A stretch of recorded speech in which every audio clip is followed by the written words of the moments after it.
नमस्कार साथियों, कैसे हैं आप सब। उम्मीद करते हैं आप सब बहुत ही अच्छे होंगे।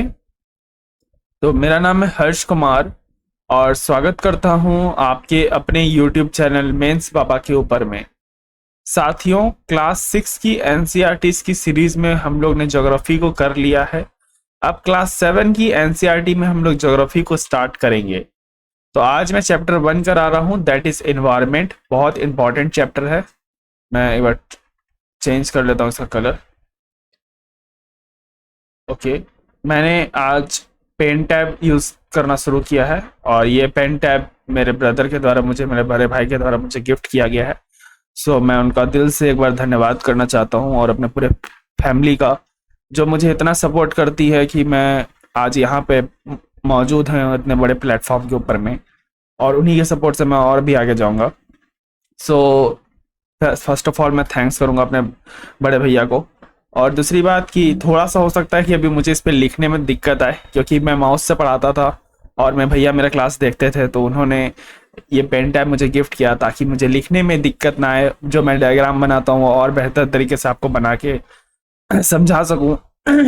और आज थोड़ा तबीयत खराब है, गला बैठ गया है, कल मैंने आइसक्रीम खा लिया था। सो आप सपोर्ट कीजिए ताकि ये चैनल जल्द से जल्द मोनेटाइज हो सके और मैं अपने भी पैसे से कुछ इसको आगे बढ़ा सकूं, बाकी फैमिली के लिए भी कुछ कर सकूं। तो आपकी सपोर्ट की बहुत आवश्यकता है मुझे। तो आइए शुरू करते हैं अपना क्लास 7 का एनसीईआरटी। ओके, क्लास 7 का एनसीईआरटी आज हम लोग करने जा रहे हैं ज्योग्राफी। Okay, geography. अब काफी लिखने में मजा आ रहा है मुझे इससे। चलिए मैं जूम कर देता हूँ पहले थोड़ा सा। अगर क्लास आपको अगर स्लो लग रही है तो आप वीडियो के सेटिंग्स में जाके 2x पे कर लीजिएगा। क्लास हो सकता है आपको उससे फास्ट दिखे, क्योंकि लाइन बाय लाइन करेंगे अपन एनसीईआरटी, तो थोड़ी सी टाइमिंग तो लगेगी ही इसमें।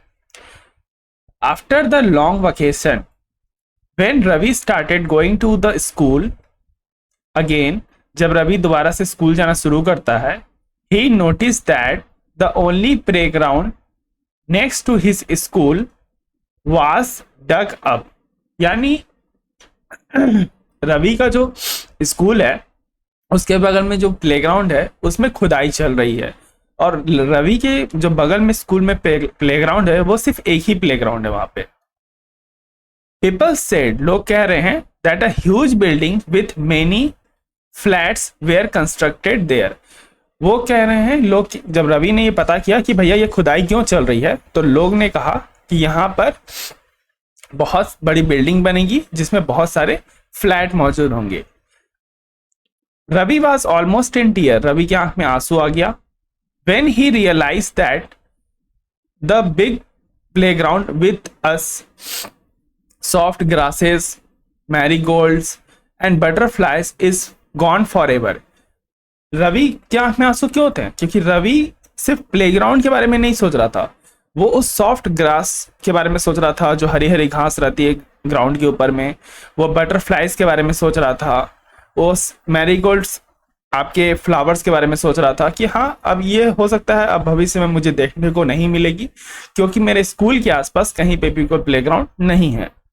ही shared his feeling with his classmate, उसने अपना ये जो भावना था अपने दोस्तों के साथ, अपने क्लासमेट्स के साथ शेयर किया। इन द असेंबली में the principal to sadly observe, principal जो थे वहां स्कूल के, उन्होंने भी ऑब्जर्व किया वो प्लेग्राउंड को और बच्चों को कहा, see how our environment is changing, देखो हमारा एनवायरमेंट जो है किस तरह बदल रहा है। इन द क्लास, अब क्लास के अंदर है, असेंबली खत्म हो गया, क्लास के अंदर बच्चे आ गए हैं। Ravi ask his teacher, Ravi अपने टीचर से पूछता है, what is environment. Okay, Ravi अब यहाँ टीचर से सवाल कर रहा है कि व्हाट इज एनवायरमेंट। तो टीचर्स करते हैं, whatever you see in your surroundings said the teacher. यानी इन्वायरमेंट की डिफिनेशन क्या मिल रही है आपको, कि आप अपने आस पास जो भी चीजों को देख रहे हो वो सब क्या है आपके लिए इन्वायरमेंट है। रवि थॉट अलाउड, रवि सोचता और बोलता है, दैट मीन्स, इसका यह मतलब है, the school buildings, tables, chair in the classroom, even the open play field and the roads, the garbage my friends all are the part of our environment. अब यहाँ रवि पूछ रहा है कि सर अगर मैं देख रहा हूँ यहाँ पे कि हमारा क्लासरूम है, हमारा स्कूल का बिल्डिंग है, ओके, चेयर्स हैं, उसके बाद आपका ओपन फील्ड्स हैं, रोड्स हैं, गार्बेज हैं, मेरे दोस्त हैं, वो क्या सब इन्वायरमेंट का पार्ट है? तो टीचर रिप्लाई देते हैं yes, said the teacher, but wait, some objects are created by nature. कुछ ऑब्जेक्ट्स ऐसे हैं जो नेचर के द्वारा क्रिएट किए गए हैं। For example mountain, reverse, trees and animals. ये सारे जो ऑब्जेक्ट्स हैं साथियों, ये नेचर ने हमें दिए हैं, हमें प्रकृति ने दिए हैं, ये सब मानव के द्वारा नहीं बनाए गए हैं। Other are made by people, कुछ लोग के द्वारा बनाए गए हैं, जैसे आपका रोड्स हो गया, कार हो गया, क्लॉथ्स हो गया, बुक्स हो गया, ये सब क्या किया, ये सब मानव के द्वारा यानी ह्यूमंस के द्वारा बनाए गए हैं। Now work in a pair and make a list with your classmates sitting to you next to you, आपके बगल में जो बैठे हुए हैं, of the creation of the nature and by human beings. तो ह्यूमन बींग्स ने क्या बनाया? तो ह्यूमन बींग्स ने बिल्डिंग्स बनाई है, रोड्स बनाए हैं, उसके बाद ब्रिजेस बनाई है, और भी ह्यूमन ने टेक्नोलॉजी बनाया है। वहीं पे जो नेचर है उसने माउंटेन बनाया है, रिवर्स बनाई है, लेक्स बनाया है। तो ये क्या है? ये सब आपके नेचुरल एनवायरनमेंट के पार्ट है।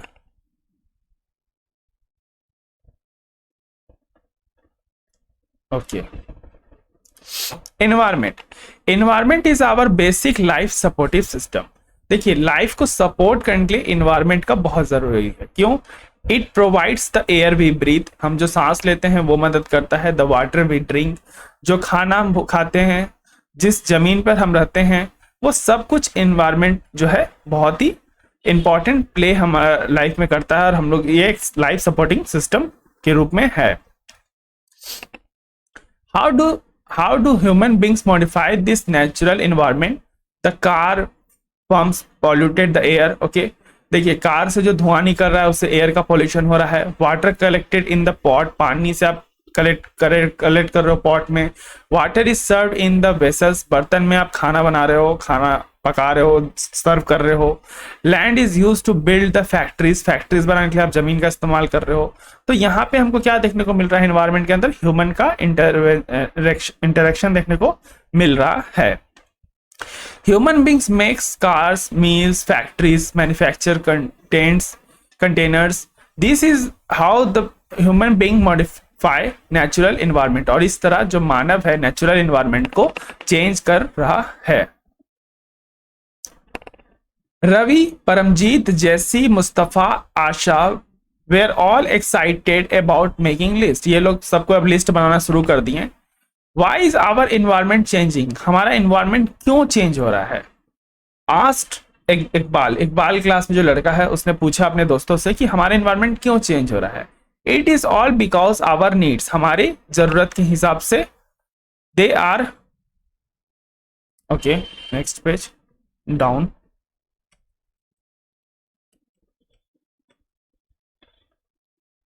Okay, यहीं से डाउन करता हूँ।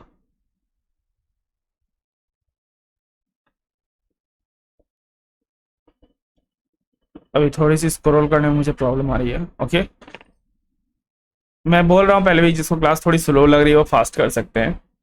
दे इंक्रीजेस डे बाय डे, क्योंकि ये हमारे इन्वायरमेंट क्यों चेंज हो रहा है? क्योंकि हमारी जो जरूरतें हैं वो बढ़ रही हैं दिन प्रतिदिन।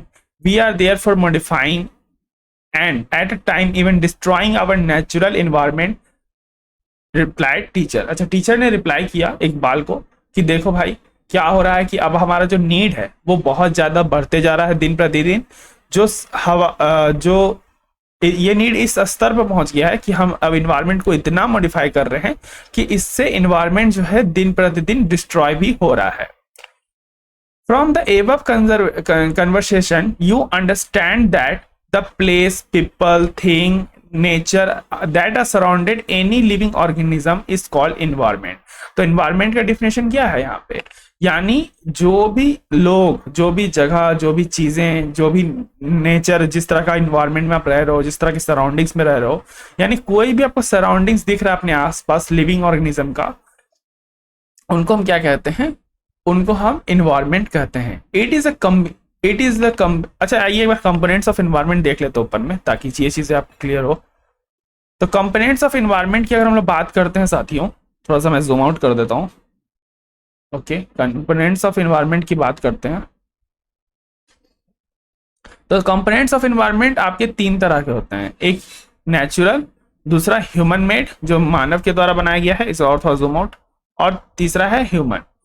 देखिए नेचुरल तो आपके हो गए, आपके लैंड हो गया, लिथोस्फेयर, एयर हो गया, एटमॉस्फेयर, वाटर हो गया, हाइड्रोस्फेयर, लिविंग थिंग्स हो गया, बायोस्फेयर। अब लोगों के द्वारा क्या बनाए गए हैं, बिल्डिंग्स बनाई गई है, पार्क्स बनाए गए हैं, ब्रिजेस बनाई गई है, रोड्स बनाए गए हैं, इंडस्ट्रीज बनाई गई है, मॉन्यूमेंट्स बनाए गए हैं। और तीसरा है ह्यूमन, लोग, जैसे एक इंडिविजुअल भी एक लोग है, फैमिली भी एक लोग है, कम्युनिटी हो गया, रिलीजन भी, जो धर्म वाली चीज है वो भी इंसान के द्वारा शुरू किया गया है, एजुकेशन इंसान के द्वारा शुरू किया गया है, इकोनॉमिक हो गया, उसके बाद पॉलिटिकल सिचुएशंस हो गई, देश की राजनीतिक सिचुएशन क्या चल रही है। Okay, it is the combination of natural and human-made phenomena. While the natural environment refers to biotic and abiotic condition exist on the earth. देखिए नेचुरल एनवायरनमेंट जो है कॉम्बिनेशन है इसका बायोटिक और एबायोटिक का। अब क्या होता है बायोटिक एंड एबायोटिक, ये समझते हैं। देखिए बायोटिक का मतलब क्या होता है, पहले ये समझिए। The word of living organism, example plant, animal, ये हो गया बायोटिक। जो यहाँ पे भी लिविंग ऑर्गेनिज्म वर्ड दिख जाए ना, वो हो गया आपके बायोटिक। जैसे लिविंग ऑर्गेनिज्म क्या, ये सांस ले सकते हैं, ये चल फिर सकते हैं, चल फिर भी सकते हैं, क्योंकि आप अगर प्लांट नहीं चल रहे हैं या तो एनिमल तो चलते ही हैं। तो ये हो गया लिविंग ऑर्गेनिज्म, इसमें आपको ग्रोथ देखने को मिलेगा। ए बायोटिक हो गया the world of non living elements, जो दुनिया में नॉन लिविंग एलिमेंट्स है, जैसे लैंड हो गया आपका, ये क्या है, ए बायोटिक है। ये सांस नहीं लेते हैं, ठीक है, लेकिन हमें ये मदद करते हैं अपनी नेसेसिटीज को पूरा करने में। Human environment reveals the activities, creation and interaction amongst the human beings. देखिए ह्यूमन एनवायरनमेंट का मतलब क्या हुआ कि वो एक्टिविटी, वो क्रिएशन, वो इंटरेक्शन जो हम ह्यूमन बींग्स कर रहे हैं इन्वायरमेंट के साथ। अब आइए जानते हैं वर्ड्स कुछ इन्वायरमेंट के बारे में। वर्ड का ओरिजिन जानते हैं सबसे पहले। देखिए इन्वायरमेंट वर्ड आया है फ्रेंच वर्ड से, जिसको फ्रेंच में बोलते हैं इन्वायरनर या फिर इन्वायरनर, जिसका मतलब है नाइबरहुड, पड़ोसी। आइए सबसे पहले हम लोग जानते हैं नेचुरल इन्वायरमेंट के बारे में। देखिए नेचुरल इन्वायरमेंट लैंड हो गया, water, air, plants and animals comprises the natural environment. ये नेचुरल इन्वायरमेंट है। नेचुरल इन्वायरमेंट का मतलब होता है जहां पे सीधा डायरेक्ट आपने नेचर से लिया हो, यहाँ पे जो ह्यूमन का इंटरेक्शन बिल्कुल नहीं हो, ठीक है। तो इस तरह के इन्वायरमेंट को हम लोग नेचुरल इन्वायरमेंट कहते हैं। You are familiar with the meaning of lithosphere. Class 6 की एनसीईआरटी की सीरीज जिसने नहीं देखी है वो इस वर्ड से फेवरेबल नहीं होंगे। Hydrosphere, atmosphere and the biosphere in the previous classes यानी क्लास 6 की बात हो रही है यहाँ पे। क्लास 6 में हम लोग ने जाना था। Let us learn some more facts about these domains. इन डोमेन्स के बारे में हम लोग आइए और भी कुछ जानते हैं। तो बेसिक डिफिनेशन हम लोगों ने प्रीवियस क्लास में जाना, अब थोड़ा सा और यहाँ डिटेल करता हूं मैं। देखिए सबसे पहले जानते हैं लिथोस्फीयर के बारे में। Lithosphere is the solid crust और the hard top layer of the earth. Earth के ऊपर जो हार्ड टॉप लेयर है उसे हम लिथोस्फीयर कहते हैं। It is made of the rocks and the minerals and covered with the by a thin layer of soil. इसके अंदर आपको रॉक्स मिलेगा, आपको मिनरल्स मिलेंगे, और इसके ऊपर एक परत चढ़ी हुई है सॉइल की, एक बहुत सी थिन लेयर की। It is an irregular surface. ये एक इरेगुलर सरफेस है। ऐसा नहीं है कि आपको पूरे जगह पे धरती की जो सतह है वो सेम मिलेगी, अलग अलग मिलेगी। With the various landform such as, आपको कहीं पे माउंटेन्स मिलेगा, प्लेटूज मिलेगी, प्लेन मिलेगा, वैलीज मिलेगी, etcetera. Landforms are found over the continents and also on the sea floor. मैंने बताया था ना कि सी फ्लोर और कॉन्टिनेंट्स। देखिए ये क्या है आपका, ये ऐसे कुछ बना देता हूं मैं।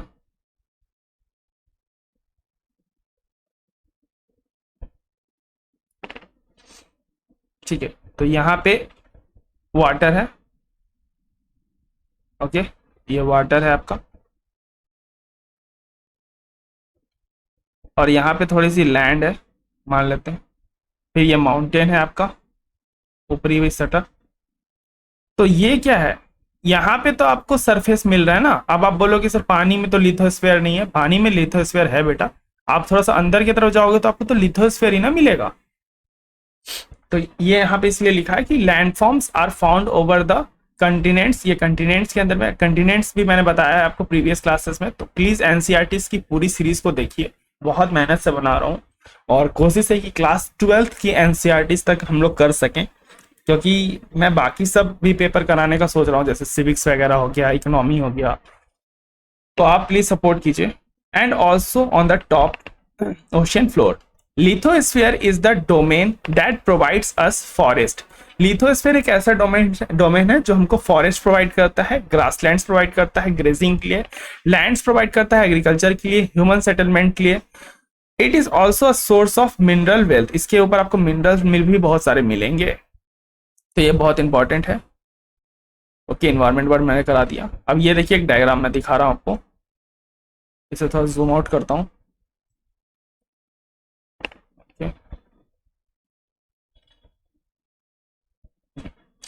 ये आप देख सकते हो ऊपर वाले में, ये पूरा एटमॉस्फेयर है यहाँ पे। उसके बाद पानी दिख रहा है आपको, ये आपका हाइड्रोस्फीयर है। और ये आपको जमीन दिख रही है, दैट इज लिथोस्फीयर। और इन सब का जहाँ कॉम्बिनेशन आ रहा है, जहाँ आपको ह्यूमन सेटलमेंट दिखेगा, आपको पानी भी दिखेगी, आपको एटमॉस्फेयर भी दिखेगा। इस नैरो जोन को हम लोग क्या बोलते हैं साथियों? इस नैरो जोन को हम लोग बोलते हैं बायोस्फीयर रिजर्व। बहुत इंपॉर्टेंट है, याद रखिएगा, बायोस्फीयर रिजर्व। गला काफी बैठ गया है, बोलने में काफी दिक्कत हो रहा है, सर्दी से हालत खराब है मेरी पूरी। ओके, आशा करता हूँ यहाँ पर आपको समझ में आया होगा। The domains of the water is refers to the hydrosphere. जहां पे पानी मौजूद है उसे हम लोग हाइड्रोस्फीयर बोलते हैं। It comprises various sources of water and different types of water bodies like river हो गया, lakes है, ocean, sea ocean etc. आपको यहाँ पे different types of water bodies दिखेगी। river आप देख सकते हैं, lakes हैं बहुत सारे भारत के अंदर में, sea है, ocean मिलेगा आपको। It is essential for all the living organism। पानी एक बहुत इंपॉर्टेंट फैक्टर है और हम लोग कि जीवित रहने में उसका बहुत बड़ा योगदान है। और मैं बार बार बोलता हूँ, पानी को बचाइए, धरती को बचाइए, क्योंकि ये हमें जिंदा रखता है। और अगर हम जीवित रहेंगे, हम अगर जिंदा रहेंगे, हेल्दी रहेंगे, तभी जाके हम कोई भी काम कर सकते हैं, अपने देश को आगे बढ़ा सकते हैं। अगर हम ही अच्छे से नहीं रहेंगे तो क्या होगा? हम ना अपने देश को आगे बढ़ा सकते हैं, ना अपने किसी भी चीज को। तो the atmosphere is the thin layer of a air that surrounded the earth. Earth को सराउंड करके ये आपका अर्थ है। तो अर्थ के ऊपर वाला जो लेयर आप देखते हो इस तरह, तो ये आपका हो गया atmosphere. This is the gravitational force of the earth holds the atmosphere. अब आप ये सोचोगे कि सर ये जो एटमॉस्फेयर है इतना, ये धरती से निकल के बाहर क्यों नहीं, सोलर सिस्टम में क्यों नहीं चला जाता? हो सकता है आप ऐसा क्वेश्चन कर सके हो। तो ये क्वेश्चन का जवाब है बेटा कि यहाँ पे आपको ग्रेविटेशनल फोर्स है जो ना अर्थ का, उसने इस थिन लेयर ऑफ एटमॉस्फेयर को बांध कर रखा है, वरना आपकी जो एटमॉस्फेयर है वो नहीं रहती। From the harmful rays and scorching heat of the sun. देखिए क्या होता है कि हार्मफुल रेस जो है सन का, उससे भी हमें ये बचा के रखता है ये layer. It consist of numbers of gases मिलेगा आपको यहाँ पे, जैसे डस्ट हो गया, water vapours. The change in the atmosphere produces the change in the weather and climate. Atmosphere में किसी भी तरह का बदलाव आपका चेंज लाएगा, किसके अंदर में? वेदर के अंदर में और क्लाइमेट के अंदर में। Plant and animal kingdom together make an biosphere. Plant और एनिमल किंगडम एक साथ मिलकर बायोस्फीयर बनाते हैं, और द लिविंग वर्ल्ड, एक जीवित रहने का जगह। It is a narrow zone of the earth where land, water and air interact. जहां पे धरती, हवा और पानी मिलता है, धरती, हवा और पानी हाँ मिलता है, उस एरिया को हम लोग बोलते हैं बायोस्फीयर। और ये एक तरह का सपोर्टिव लाइफ जोन होता है। अब आइए जानते हैं व्हाट इज इकोसिस्टम। अगर वीडियो समझ में आ रहा है और वीडियो अच्छी लग रही है तो वीडियो को लाइक करिएगा। What is ecosystem? At an NCC camp एक कहानी दी है। पढ़ते हैं एनसीसी कैंप में that the Ravi classes was attending, Ravi का क्लास ये एनसीसी कैंप अटेंड कर रहा था। जेसी एक्सक्लेम, जेसी कहती है what a heavy rain downpour, it's reminds me of my home in Kerala. एक बहुत तेज बारिश हो रही थी और बहुत तेज बारिश जो वहां पे हो रही थी उस एनसीसी कैंप में, तो ऐसा जेसी ने कहा कि ये मुझे केरला की याद दिलाता है। You should camp and see how it pours over the lush green fields and coconuts plantation। Coconut plant के ऊपर में और ग्रीन प्लांट के ऊपर में किस तरह ये पानी की बूंदें बहुत तेज गिरती हैं, आओ कभी देखो केरला के अंदर में। हीरा फ्रॉम जैसलमेर, अब हीरा जो है जैसलमेर से, वो कहती है वी गेट नो रेंज, मेरे यहाँ कोई भी पानी नहीं पड़ता है। वी सी ओनली कीकर एंड सैंड, कीकर एक प्लांट होता है, मैं इमेज नहीं लाया हूं, आप गूगल करके देख लीजिएगा। कीकर एक प्लांट है और सैंड है वहां पे सिर्फ। As far as the I can see, आपकी आंखें जहां दूर तक देख सकती है वहां तक आप देखो। जैसलमेर के अंदर जो राजस्थान में मौजूद है, ओके, तो जैसलमेर के अंदर आप वहां पे सिर्फ कीकर के पेड़ और सैंड मिलेगी। तो but you can find camels, आपको कैमल मिलेगा। रवि कहता है साइड से कि भाई वहां पे तो कैमल भी है, सिर्फ सैंड और कीकर के पेड़ नहीं है।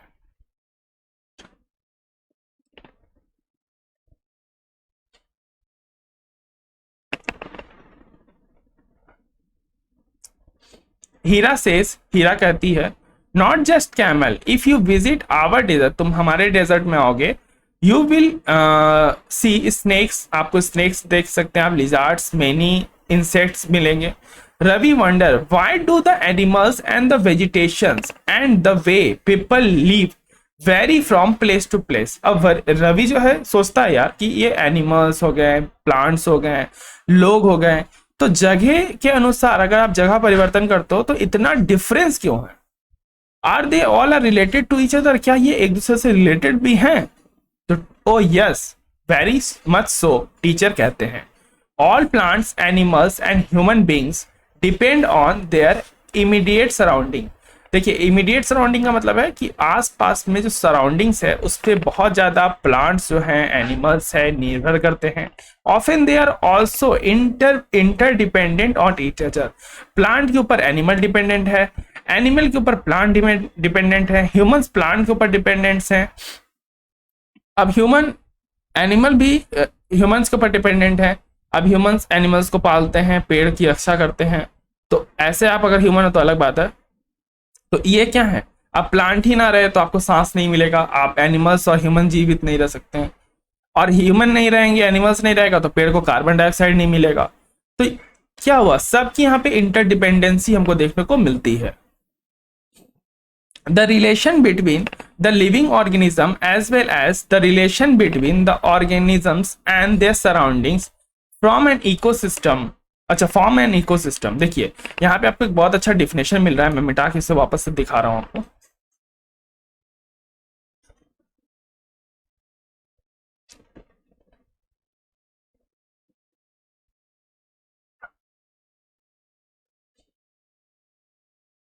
Okay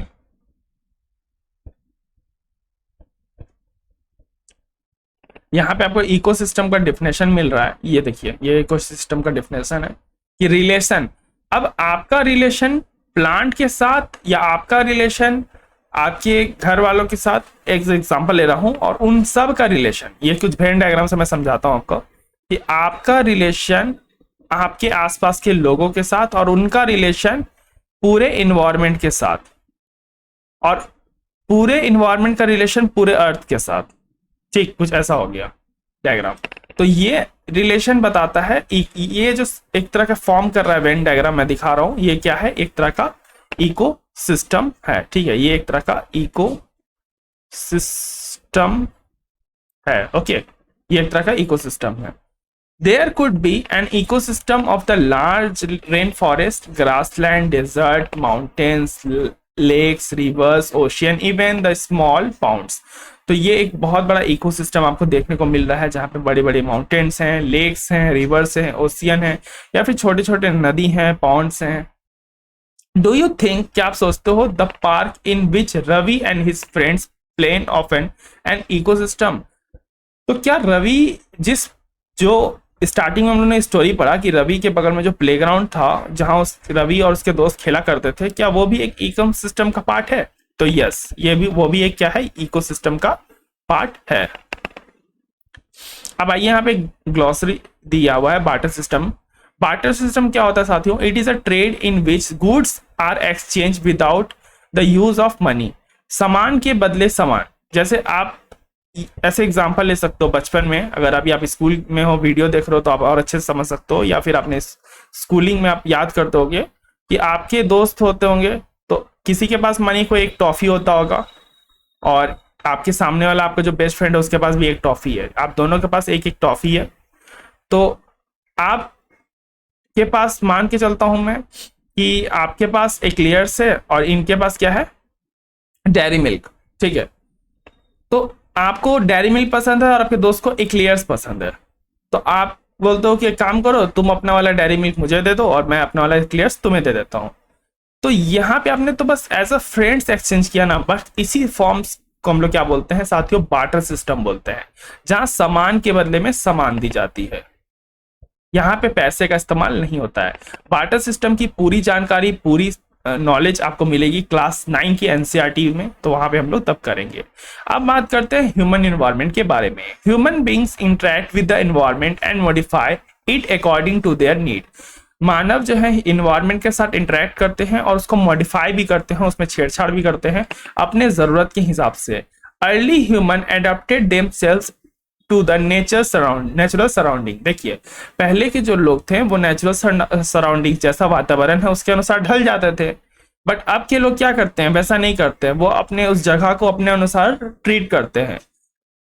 they lead a simple life. पहले के लोग बहुत सिंपल लाइफ जीते थे and fulfil there requirements from the nature around them.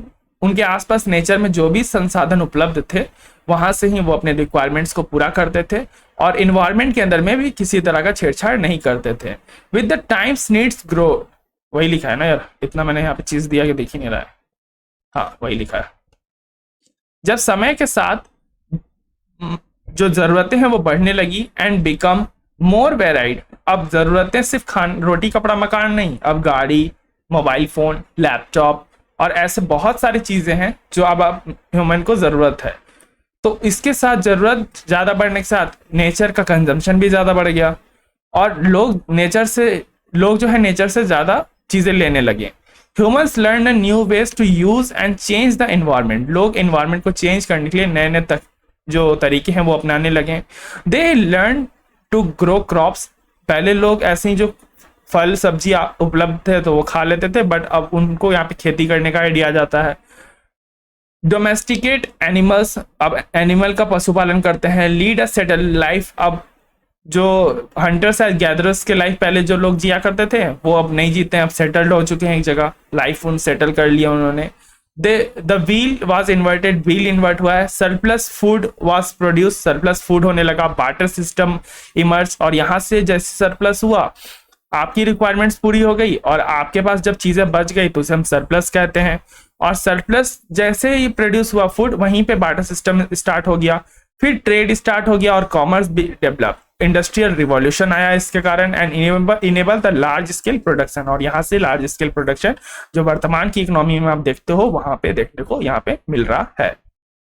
Transportation become faster, transportation बहुत तेजी से होने लगा। इंफॉर्मेशन रिवॉल्यूशन आया, मेड कम्युनिकेशन ईजियर, आज कम्युनिकेशन ईजियर हो गया है। पहले आप चिट्ठी पत्री लिखते थे बट आप तुरंत व्हाट्सअप कर देते हो, ईमेल कर देते हो।